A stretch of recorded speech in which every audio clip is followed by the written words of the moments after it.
আজকে আমি বানাবো কাঁচকলার কোপ্তা। তার জন্য আমি নিয়েছি কাঁচকলা, এটা সেদ্ধ করে ছাড়িয়ে নিয়েছি। আর নিয়েছি এখানে আদা আর কাঁচা লঙ্কা। তার পাশে এখানে ছোলার ডালটাকে আমি সেদ্ধ করে এটাকে নিয়েছি, এবার আমি বাটবো।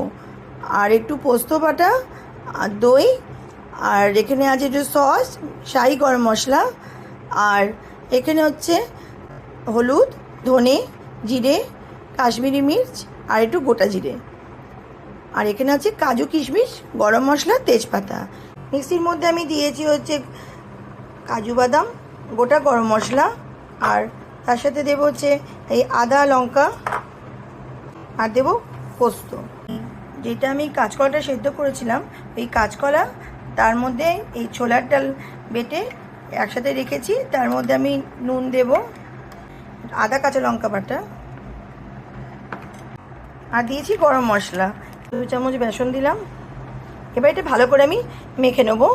পুরটা কড়াইয়ের মধ্যে দিয়ে দেবো, নিয়ে এটা শুকনো করে পুর বানাবো।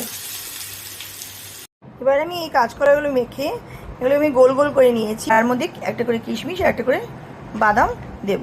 এই সব কাঁচকলার কোপ্তাগুলো ভেজে তুলে রেখেছি। এবার আমি কড়াইতে তেল গরম করেছি। তেল গরম করার পর আমি এর মধ্যে একটু গোটা জিরে ফোড়ন দিলাম। আমি না এটাতে পেঁয়াজ রসুন দিয়ে করিনি, তোমরা চাইলে পেঁয়াজ রসুন দিয়েও করতে পারো। এই দেখো পুরো তেজপাতা এটা গরম হয়ে গেল। এরপরে আমি মশলাগুলো দেবো এর মধ্যে। মশলাগুলো বলতে এটা আমি যে পেস্টটা করে রেখেছিলাম সেই পেস্টটা দিলাম। এবার আমি দিলাম হচ্ছে নুন, ধনে গুঁড়ো, এটা দিলাম জিরের গুঁড়ো, এটা হলুদ, আর দিলাম কাশ্মীরি মির্চ, চিনি দেওয়ার পর এটা আমি ভালো করে কষিয়ে নেব। যখন তেল ছেড়ে যাবে তখন ভাববো আমার এটা মশলাটা ভাজা হয়ে গেছে। একটা বাটির মধ্যে আমি এই দই আর সস একসঙ্গে ফাটিয়ে রেখে দিয়েছিলাম, এটা আমি এর মধ্যে দিয়ে দেবো। কিশমিশ আর বাদাম রেখেছি, আমি কিশমিশ আর বাদাম সব দিয়ে দিলাম। তারপর আমি এটাকে ভালো করে নাড়িয়ে নেবো।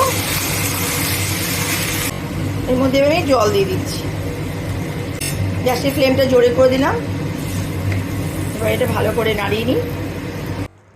দেখো এটা ফুটে গেছে, এর মধ্যে আমি একটু ঘি দেবো, আর এই কাঁচকলার কোপ্তাগুলো যে বানিয়ে রেখেছি এগুলো সব ঝোলের মধ্যে দিয়ে দেবো। দেখো আমার কাঁচকলা কোপ্তা রেডি। তোমরা আমার চ্যানেলটা সাবস্ক্রাইব করো আর নিচের বেল আইকনটা টিপো, তাহলে আমাদের সব নোটিফিকেশানগুলো